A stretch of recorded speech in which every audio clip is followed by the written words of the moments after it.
Hello there, ladies and gentlemen. Greetings from around the world. Whatever time you're watching this, welcome back to my F1 22 My Team Career Mode. If you haven't seen a previous episode, please do go and check it out. Link will be in the description, or it will be floating around in the top right like a fairy. Now that you've caught up and you're all up to speed, here we are. We're getting a front nose upgrade so we can equalise the downforce on our car, make ourselves even more potent at the next race in Australia as well. But for now, we have a Pirelli hot lap challenge, and let me tell you, it was pretty fucking hot, honestly. Saudi Arabia, it's like 40 degrees most of the year. I was being casserole. Oh, no. Hopefully the feverish temperature in the car can equate to the pace we have on the track as we run a little bit wide into the hairpin. However, it's all in good tactics because now we have a nice clean exit hugging the inside wall, and we will build up that speed all the way until the final bit. So as we come across the line, we are just, and I mean just, going to get the gold score. 0.01 miles an hour in it. That is ridiculous, to be quite honest. And so we've already got gold, so we don't really have to do this. But just to flex on you all, I'm going to get gold in both of the others anyway. So in the second attempt here, this is completely uncut. We're having a great time here in Saudi Arabia.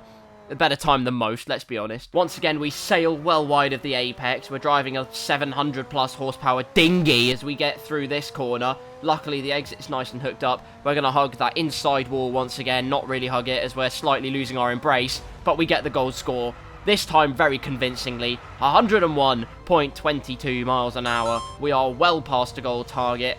But that doesn't stop there. The fun doesn't stop there because we have a point to prove after Bahrain. I am still salty, trust me.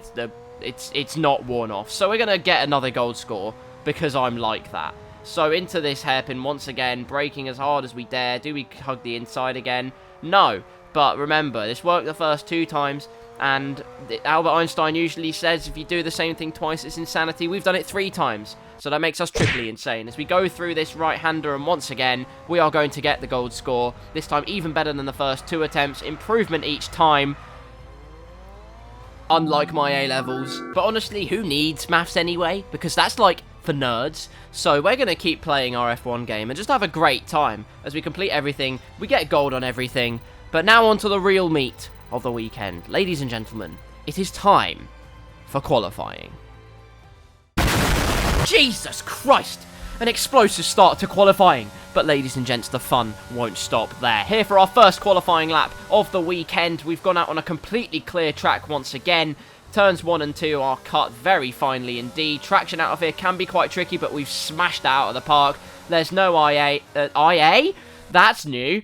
No AI out on the track to punt us off into the 75th grandstand. A slight correction at the end of that corner is going to lose us a tiny bit of time. The curbs now are death. They've actually reconstructed the layout very nicely. That curb that we've just passed is death, and one coming up to the penultimate straight. But as we go through the final hairpin, our pace in Bahrain wasn't great, and I still remember it. It sticks out like a sore thumb, and it pierces my heart like a sword. So, Oh, hello there, gorgeous. P9 is an excellent start to the session, but as we know in Bahrain, the AI have a tendency to gain about 1 million seconds in a single lap. So hopefully, despite their artificial improvement, we are going to be able to capitalise on our good pace, and just our good pace, not the cars, because it handles like a tree trunk. Through the first 2 corners, we are gaining a tiny bit of time. We have tried to stay on the back of Esteban Ocon as he is our closest rival. Somehow we are battling out with the Alpines in qualifying, and that is a lot more than can be said of last weekend, although Oscar Piastri was right up in the mix. As we clamber through Sector 1, cascading through the rights and the lefts and another right and another left, cutting the track and using probably a bit more than I should, but I call that esports line, ladies and gents. Scything our way now through the final sector, round the death curb, and we end up on the other side unscathed, which is a miracle because the whole weekend I've gone over that curve and it's killed me.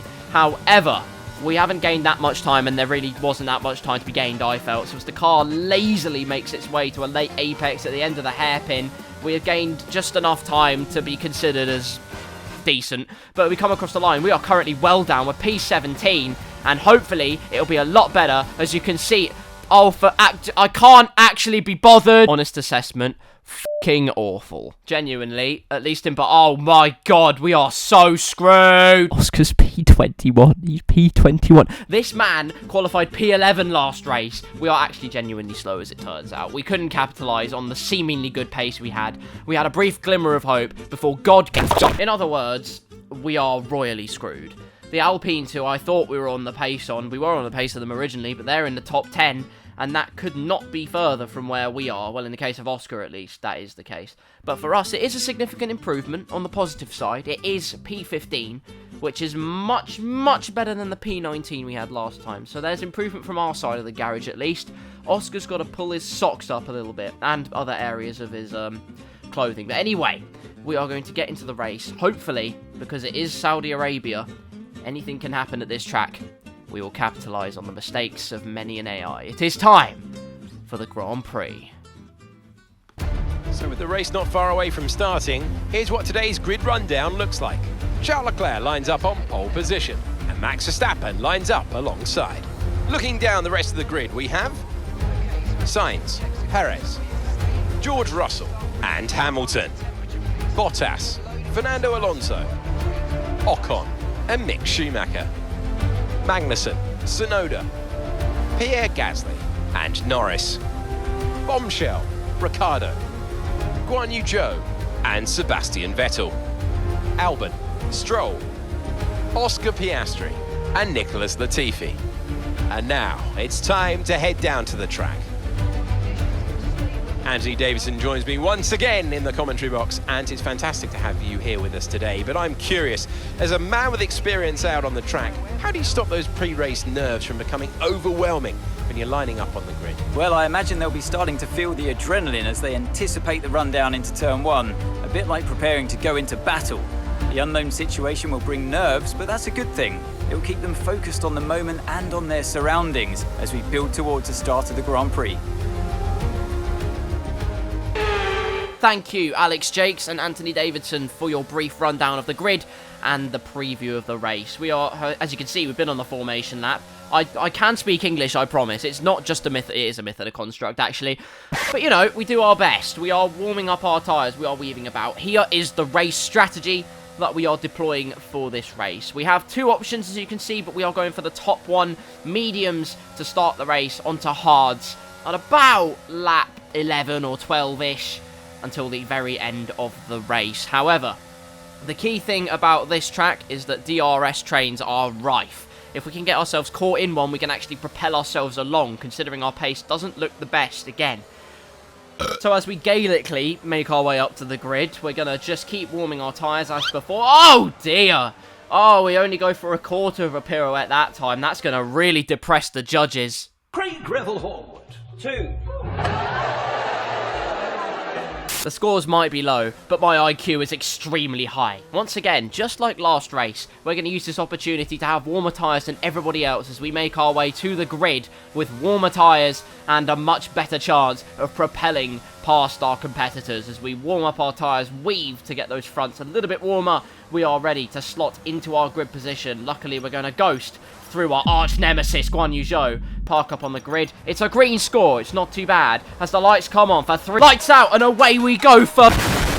And it really is an explosive start from us, ladies and gents, but Norris cuts us off, and we make contact with the back of the McLaren, but we're going to send it, lick that stamp first class down the inside, and we are already up into P10, trying to pincer our way through the middle of Bottas and Mick Schumacher. We're up into P10. We have gained 5 positions off the start, and we're hitting the back of Schumacher. We're like a rabid dog through the first sector, where they all slot into line though. Bottas in P8, Schumacher in P9. However, if we sniff an opportunity, we will take that opportunity, just like a rabid dog, as we come through the left-hander, and we're quite close, deploying ERS in the slipstream. Mick Schumacher has a lot more power, though.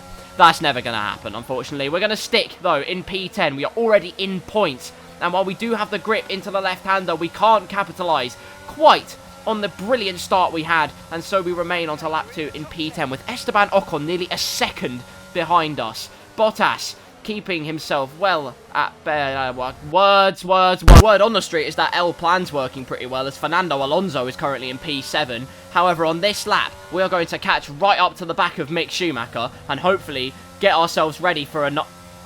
Oh, right, sorry. I haven't seen this footage in a while. I misremembered. I apologise. As we go into turn 1, we clip the outside wall. We can't be doing that many times because the damage is very sensitive on this game. Norris and Magnussen are fighting behind. They've miscalculated this completely. They're both going to be out of this DRS train with Alonso, Bottas, Schumacher, and myself. And Esteban Ocon's getting jiggy with the party as we go through Sector 1. We need to make sure we stay within a second of Schumacher because he's actually starting to hold us up a bit.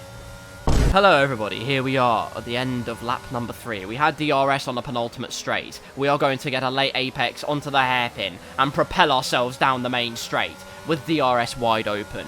We are going to get nice and friendly with the slipstream, just like my friend Henry. We are using that slipstream, we are gobbling it up, we are pulling to the outside, braking nice and late, and we are going to sweep around the outside of Mick Schumacher for P9. Up ahead, Bottas and Alonso are fighting it out up ahead. They're going to hold themselves up. We cut across Schumacher to deter him from making a move during this first sector so that we don't lose time to Bottas or Alonso. Look at how much time they are losing, and look how Bottas has been swiped as we go through towards the end of the first sector, and we could have a great run on the Alfa Romeo. We are using that slipstream once again. We are devouring the opportunity of an overtake. We consider going round the outside of the Alfa Romeo, but it's not going to work. It's not going to work. We tried our best. We try and get the cutback as well, but we are sliding out of that corner, and so it is to no avail.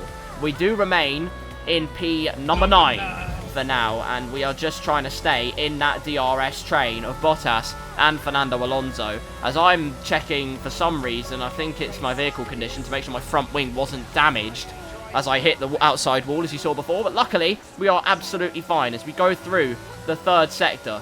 I'm struggling for breath right now. I don't know how you guys do it, because genuinely, I have the lungs of a toad. It's a different kind of problem we need to worry about, though, because it's croaky bum time. Mick Schumacher, who has DRS, even though we've got DRS, has somehow got the engine power of an SR-71 Blackbird. We do actually defend that manoeuvre very nicely, though, and we are deploying ERS of our own to defend from the young German, and we do defend it because we're better. And Alonso and it's a shame, you know, if only they could just fight into turn 1. Oh my goodness, Bottas and Alonso are fighting into turn 1. You can't write scripts like this, as we are now all over the back looking for an avenue as we switch back. We don't have enough traction off the tyres though, and they are still side by side as we go through the sidewinder. Again, looking for an avenue past Alonso, but it's still side by side. Incredibly, all the way through this complex, Bottas gets squeezed. We go around the outside of Valtteri Bottas. An incredible manoeuvre. And now we're on the back of El Plan, up to P8. More points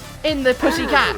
And now we have a chance to really get some good points, as where Alonso slow through that particular corner on the bank left-hander. We seem to have infinitesimal amounts. That's not right. Infinitesimal is a really small amount. I meant infinite. You know what I mean? I have no grammar, but I am Michael Schumacher's 67th cousin. Alonso's knocked up into turn 1, and we are through into P7. So just as quickly as we took P8, P7 is ours for the taking. That's even more potential points in the kitty, and now we really are looking pretty smug. The Mercedes aren't even that far up the road. We have done this on genuine pace. Let's go! You thought it was going to be easy? No. It wasn't going to be easy. Alonso's got DRS and he's going to propel round, but we are smart. We are clever. Alonso has old. We have guile and we have strategy in our arsenal. So we are going to get DRS for the main straight, deploy ERS, go around the outsides, and just as Alonso did to us into the last corner, we are going to sail round the outside of the Alpine in a country that hardly ever rains. But when your car handles like a supernova sailing boat, you can say these things. We defend successfully from Alonso and keep P7 for now. I say for now, for about half a lap, because here comes El Blan again, round the outside. We lift off purposely a lot earlier this time, so we get a much better exit, because he's compromising his line on purpose into the hairpin. We get a decent, he actually gets a pretty good exit this time, but we get an even more decenter exit, and instead of going around the outside this time, we're going to go down the inside. So just like Ocon and Alonso did in real life, we're going to battle, but Alonso hits us on the right-hand side, and I felt like I left him enough room. Maybe I didn't, so I put my hands up if I didn't, but I felt like I left him plenty of room to make the move. But Bottas and Schumacher, in much better news, are fighting behind, and look at the amount of time they are losing. 2 seconds behind us, if not more. This is fantastic news, and now we need to use this and just make sure we, along with Alonso, can capitalise and make our own DRS train and propel away from those two. Because on outright pace, I feel like we can do this. On to lap number 11, because you could hear ants cooing during lap number 10. It was that dull. But we have kept ahead of Alonso. He didn't make a move into the last corner. We actually weathered the storm very nicely. That might be why, because Alonso is into the pits, and so are a bunch of others behind us. So now all we need to do is circumnavigate the track and perform the almighty overcut. But we're going to use our massive testicles going into this pit lane. Look at the entry we get. That is absolutely scintillating, and now all we need is to enter the box at the right time. I still haven't quite sussed this out. I feel like it's about 0.3. You have to click the button. I clicked it at 1.5 and it was still good. So, I mean, I'll take that. There's no punishment for being early, as it seems. But a decent stop from the boys. And now we just need to hope and pray that we have performed the overcut to perfection. Where's Alonso? There's Alonso. We have done him completely as the pit lane skips out the first couple of corners. And that is P7 we remain in. So that's excellent news. Oh, God! Oh, Alonso's right alongside us at the end of the lap. That took no time at all for him, but he shot himself in the foot again. Has this guy not learned? I'm a wilier old fox than him, and I'm only 21. So we're going to use DRS and deploy ERS, and once again, do the same move we did the last time we did this. Down to the inside. Squeeze him a little bit, but not too much, leaving plenty of room. And oh my God, Alonso's just turned into us, and that's inexcusable. The last time I thought I hadn't left enough space, and I could have been 50-50. That time, there was no excuse for him to turn into the apex. And I'll be shocked if we don't have damage, but we do remain in P7 for now. But the party doesn't stop there. As we head on to the end of lap number 14, Alonso down the inside. And I thought I miscalculated that, but we were just behind at the DRS detection line, as you could see at the hairpin. And we are going to, luckily, power away as we head on to lap number 15 of this 25-lap race round the Jeddah Cornish pasty circuit into turn 1. And we have had genuine pace, as I was saying before. We are not that far behind the Mercedes as we head out. Bottas and Ocon are fighting behind, and Alonso's lost a lot of time to us somehow in the first sector. He must have made a mistake, because we have powered away to over a second ahead, and that is ideal. No DRS for the Spaniard means we can relax a little bit, and as we head out, we are genuinely ahead of him, out of DRS, and there's yellow flags up ahead. As you can see, as we head on to lap number 16, and that is a Red Bull going slowly. Perez falling like a stone, and he is out of the Saudi Arabian Grand Prix. Engine problems for the Red Bull. Not like we're used to seeing that, am I right? Best news for us, though, is that's P6. That's 2 extra points up for grabs. We could be getting 8 points in this race, and with our pace and being out of the DRS of anyone behind us, we are set. But there's still yellow flags. There's another car off. Yuki Tsunoda is out. Both Red Bull Powertrains teams are in the wars. Smoke out of the back of the Alpha Tauri at the beginning of Sector 1. And that is terrible news for both teams. No. Okay, slow down, slow down. Your delta's negative, which means you're going too fast. Reduce your pace. Fuck. So the safety car's out. Not ideal, really, because now the AI, oh, for God's sake, the AI have a chance to charge their batteries all the way up to 110, because for some reason their ERS deployment is f***ed in this game and the previous game, F1 2021. But there are the Mercedes. That is the first whiff of the top 3 teams that we have seen this season. And hopefully long may it continue. As the safety car is in at the end of this lap, we get a wide exit out of the hairpin. And we've got to have the reflexes as it goes into the pits. There it is. We are back racing at the Jeddah Cornish pasty circuit. And we thought about going for a move to the outside of Hamilton, but realistically, our race isn't with him. And he just blow past us. As we actually, you know, down the inside, the Ferraris seemingly not firing up their tyres very well. I nearly got down the inside of the Mercedes, man. That's a bit saucy. But anyway, through Sector 1 we go, and you'll quickly see that we have absolutely no chance. Hamilton's squirming about. Actually, there could be a chance. Suddenly, this prospect is looking very spicy indeed.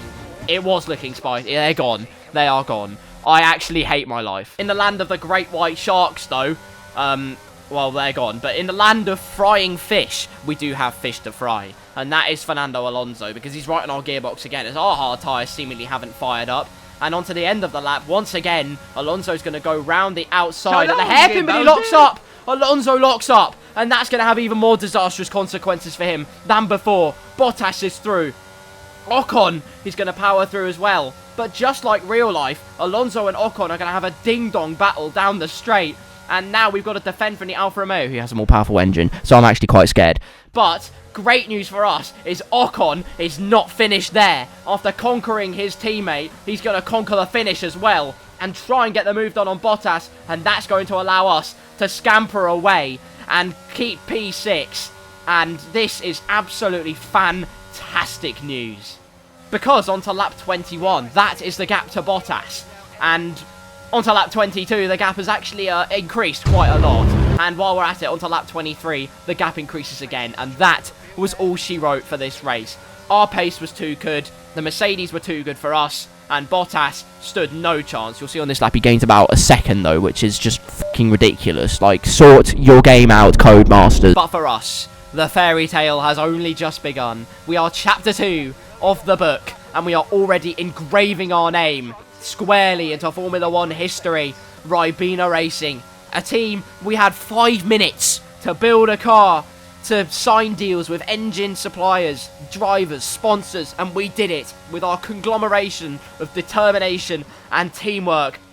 This is the result. As we round the final corner of the Saudi Arabian Grand Prix, we are going to claim 6th place and our first points of the season.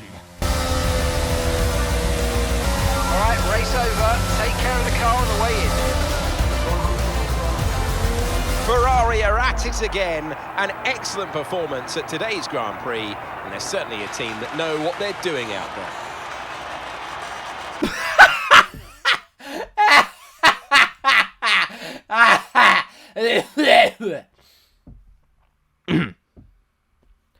Sorry, that was quite funny. In the Mine Team Omniverse, at least, Ferrari are absolutely decimating the rest of the field. A 1-2 for them here at the Saudi Arabian Grand Prix. Red Bull can't capitalise on anything, actually, in this race, because Perez retired. Only Verstappen had a chance of spoiling the party, and they only could manage P3. So Ferrari with an absolutely massive amount of points. Mercedes as well get more points than Red Bull. But for us, it's much more interesting news. I can't speak. It's much more interesting news because we are P6 in only our second race. Ribena Racing, the Citrus Squadron, have got points in Formula 1 already. And that is quite frankly brilliant news. As you can see, we fended off the likes of Alfa Romeo, of Haas, of Alpine. Mick Schumacher is nowhere to be seen at the end of the day, which is quite surprising, really. You know the story of the ugly duckling? You know the one where the ugly duckling turns into the swan and he flourishes?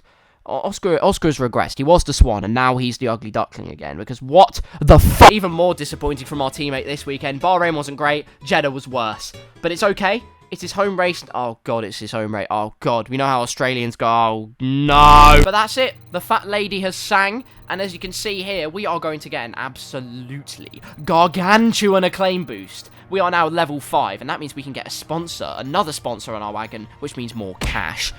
We also unlocked some upgrades. I say unlocked. We already had the spark plugs upgrade available, but now we can buy it. Only 174 resource points. And we are also going to get a chassis upgrade on our wagon, hopefully in time for Imola, the Emilia-Romagna de Pirelli de Pizza de Pasta Grand Prix. Another department event, nice and quickly, it's powertrain. It does nothing other than sap your money, and because I have the intelligence of a minus 56-year-old, I picked high cost, even though it has no positive impact. But that's it. That's the end of this episode. Our first points on the board. What an excellent display. And hopefully we can continue that run. Continue that run as we head down under to Australia. Until that event is due, I bid you adieu. Thank you very much for watching episode 2 of the My Team journey. If you did enjoy, please leave a like on the video and also subscribe if you haven't already. I've found an overwhelming discovery the other day that 50% of you are not subscribed, and that makes me sick.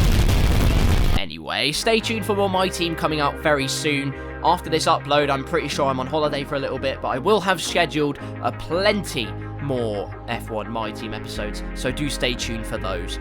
But until the next video comes out, do stay safe. Once again, thank you for watching, and I'll see you next time. Goodbye.